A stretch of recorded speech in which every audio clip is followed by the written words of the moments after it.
పాకిస్తాన్లో గుబులు ఇప్పటికే అంతర్గత సమస్యలతో ఉక్కిరిబిక్కిరవుతున్న దాయాది దేశం. నిన్న గురువారం పాకిస్తాన్లోని టిల్లా ఫైరింగ్ రేంజ్లో ఆ దేశ సైనిక విన్యాసాలట. భారత్తో పోరు తప్పదేమో అని ఆందోళన. బంగ్లాదేశ్ను వాడుకొని భారత్ పైన ఒత్తిడికి ప్లాన్. అందుకే బంగ్లా భారత్ సరిహద్దుల్లో పాకిస్తాన్ సైన్యం ఐఎస్ఐ కదలికలు. అటు ఎల్ఓసి వెంట నిఘా రాడార్లు, ఎలక్ట్రానిక్ వార్ఫేర్ వ్యవస్థల మోహరింపు.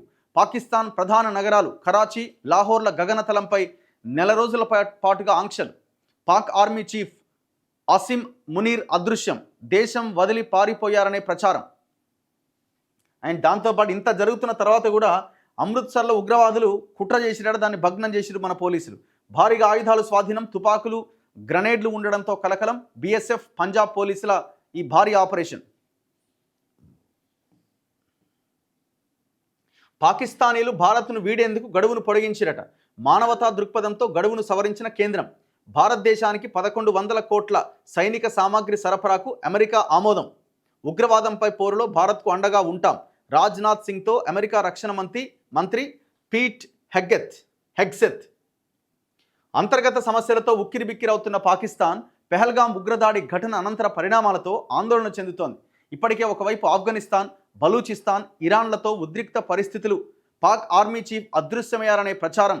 సైన్యం, నేవీ యుద్ధానికి సిద్ధంగా లేవు అనే అంచనాలు. మరోవైపు భారత్తో యుద్ధం తప్పదేమో అనే యోచనతో ఆ దేశ ఆత్మస్థైర్యం దెబ్బతింటున్నట్టుగా కనిపిస్తోంది.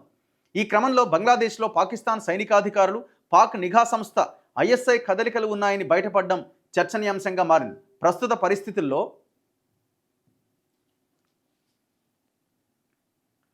భారత్ను నేరుగా ఎదుర్కోలేని పాకిస్తాన్ బంగ్లాదేశ్ను పావుగా వాడుకొని భారతదేశం పైన ఒత్తిడి పెంచేందుకు ప్రయత్నం చేస్తోందట. బంగ్లాదేశ్లో పాకిస్తాన్ సైన్యం, ఐఎస్ఐ ఏజెంట్ల కదలికలు. భారత్ పాకిస్తాన్ల మధ్య ఉద్రిక్త పరిస్థితులు నెలకొన్న తరుణంలో భారత్ బంగ్లాదేశ్ సరిహద్దుల్లో పాకిస్తాన్ సైన్యం అధికారులు, ఆ దేశ నిఘా సంస్థ ఐఎస్ఐ ఏజెంట్ల కదలికలు బయటపడ్డాయి. దీంతో భారత ప్రభుత్వం బంగ్లా సరిహద్దుల్లో హై అలర్ట్ ప్రకటించింది. ఇది బంగ్లాదేశ్ వేదికగా భారత్పై ఒత్తిడి పెంచేందుకు పాక్ చేస్తున్న ఎత్తుగడాని విశ్లేషణలు వెలువడుతున్నాయి. నిజానికి పాకిస్తాన్కు నలువైపులా చిక్కులే. ఆఫ్ఘనిస్తాన్లో తాలిబాన్ల పాలన తిరిగి మొదలైన తర్వాత రెండు దేశాలకు పడట్లే. ఆఫ్ఘన్ వేదికగా పనిచేస్తున్న తెహ్రికీ తాలిబాన్, పాకిస్తాన్ సహా పలు ఉగ్రవాద సంస్థలు తరచుగా పాకిస్తాన్లో దాడులు చేస్తున్నాయి. ఇక బలూచిస్తాన్ వేర్పాటువాదులు ఇటీవలి కాలంలో తరచుగా పాకిస్తాన్ సైన్యంపై దాడులు చేస్తున్నారు.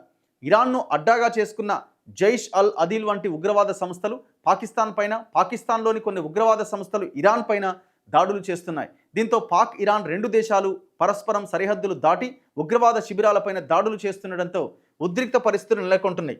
ఇలాంటి సిచ్యువేషన్లో భారత్ చర్యలతో పాకిస్తాన్ ఆందోళనలో పడిందని రక్షణ రంగ నిపుణులు చెబుతున్నారు. బంగ్లాదేశ్లో ఇటీవలి కాలంలో తిరుగుబాటు అనంతరం పాక్ అనుకూల మతవాద శక్తులు బలపడ్డాయని, వాటిని పావుగా వాడుకొని భారత్ను ఇబ్బంది పెట్టాలన్నది పాక్ వ్యూహం అంటున్నారు. ఈ ఆర్మీ చీఫ్ వాడు మాయమైందట. మునీర్ ఉగ్రవాదులను రెచ్చగొట్టి పెహల్గాం ఘటనకు మూలకారకుడిగా ప్రచారం జరిగిన Pak army chief general Asim Munir అదృశ్యమయ్యాడనే వార్తలు చర్చనీయాంశంగా మారినాయి. ఆయన కుటుంబంతో సహా విదేశాలకు వెళ్లిపోయారని, లేదా రావల్పిండిలోని ఒక బంకర్లో దాక్కున్నారనే ప్రచారం జరుగుతోంది. పాక్ ప్రభుత్వం దీనిపై పూర్తి స్పష్టత ఇవ్వకుండా ప్రధానమంత్రి షహబాజ్తో అసీం మునీర్ కలిసి ఉన్న ఒక ఫోటో విడుదల చేసింది. తాజాగా గురువారం కూడా భారత్ ఎలాంటి మిలిటరీ చర్యలు చేపట్టినా తీవ్ర స్థాయిలో ప్రతిస్పందిస్తామంటూ మునీర్ భారత్ను హెచ్చరిస్తున్నట్టుగా ఒక ప్రకటన విడుదల చేసింది. కానీ మునీర్ నేరుగా మీడియా ముందుకు మాత్రం రాలే. ఇక పాక్ ప్రజల్లో పలుకుబడి ఉన్న ఇమ్రాన్ ఖాన్ను పదవీచ్యుతుని చేసి జైలు పాలు చేయడం వెనుక ఆర్మీ హస్తం పైన అక్కడి ప్రజల్లో ఆగ్రహం నెలకొన్నది. ఈ క్రమంలో మునీరే ప్రణాళిక రచించారని, భారత ఆర్మీ దాడికి దిగితే పాకిస్తాన్ సైన్యానికి ప్రజల మద్దతు లభిస్తుందని, సైన్యంపై పట్టు పెంచుకోవచ్చని భావించారనే ఆరోపణలు ఉన్నాయి. పాకిస్తాన్లోని విశ్వసనీయ వర్గాలను ఉటంకిస్తూ ది సండే గార్డియన్ ఆంగ్ల పత్రిక ఈ వివరాలు ప్రచురించింది. కానీ భారత ప్రతిస్పందన తీవ్రంగా ఉండడంతో మునీర్ పట్ల పాక్ పాలకులు, ఆర్మీ అధికారుల్లోనే వ్యతిరేకత నెలకొందని, ఆయన అదృశ్యం వెనుక ఇదే కారణమై ఉంటుందని పేర్కొన్నది. ఆర్మీ చీఫ్ అదృశ్యం, భారత్ దాడి భయంతో పాక్ ఆర్మీలో వివిధ ర్యాంకుల అధికారులు రాజీనామా చేస్తున్నారని, ఈ అంశం పాకిస్తాన్ పాలకుల్లో గుబులు రేపుతోందనే ప్రచారం కూడా జరుగుతోంది. మునీర్ అదృశ్యం వెనుక భారత్పై ఒత్తిడి పెంచే ప్రత్యేక వ్యూహం ఏదైనా ఉండొచ్చని కూడా రక్షణ వర్గాలు అంచనా వేస్తున్నాయట. ఇట్లా రకరకాల ఈక్వేషన్స్ అక్కడ నడుస్తున్నాయి. బలహీనంగా ఉందట పాక్ నేవీ. ప్రస్తుతం పాక్ నావికాదళం బాగా బలహీనంగా ఉందని రక్షణ రంగ నిపుణులు చెబుతున్నారు. పాక్ నేవీలో 8 జలాంతర్గాములు ఉన్నాయి. ఇందులో ప్రస్తుతం పనిచేసే స్థితిలో ఒక 2-3 లేవట. ఇట్లా వాళ్ళు కొంచెం వీక్గానే కనిపిస్తున్నారు. మన దేశంతో వాళ్ళు యుద్ధానికి వెళ్తే పక్కాగా మనం గెలవడం ఖాయమే.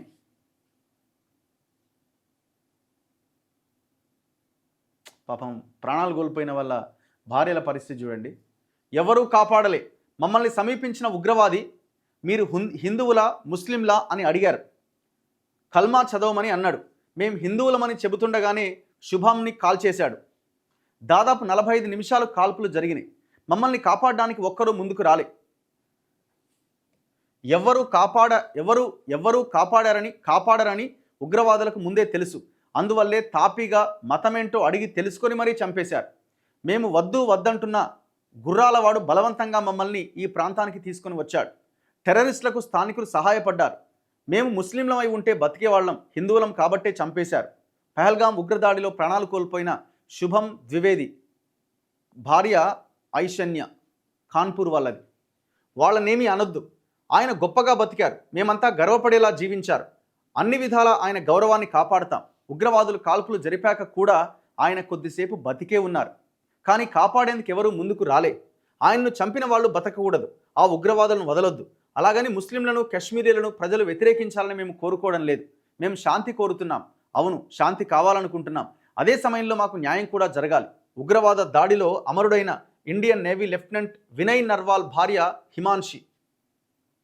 చూడండి ఎంత భయంకరమైన సిచ్యువేషన్ ఇది.